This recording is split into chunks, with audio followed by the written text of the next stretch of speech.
Hey everyone, welcome back to our channel How to Tutorials. If you want to send text messages without using your mobile balance, just over Wi-Fi or mobile data, in this video I'll show you how to enable RCS chat features in Google Messages so you can text over the internet just like WhatsApp or Telegram. First, open the Google Messages app on your Android phone. Make sure it's your default messaging app.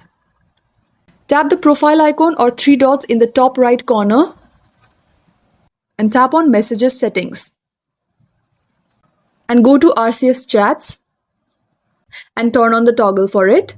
If it says connected, you are all set. Your messages will go through using Wi-Fi or mobile data just like iMessage or WhatsApp, as long as the other person also has chat features enabled. These are called RCS messages, and they let you send longer text, high quality photos, typing indicators and more, all without SMS charges. If it says setting up or does not connect, check your internet, update the Messages app or turn airplane mode on, then off to refresh, and that's it. You will now be able to send messages using just Wi-Fi or data in Google Messages. Try texting someone who also has RCS and see the difference. If you found this video helpful, give it a thumbs up, subscribe and drop a comment if you have any queries. Thank you for watching and I will see you in the next one.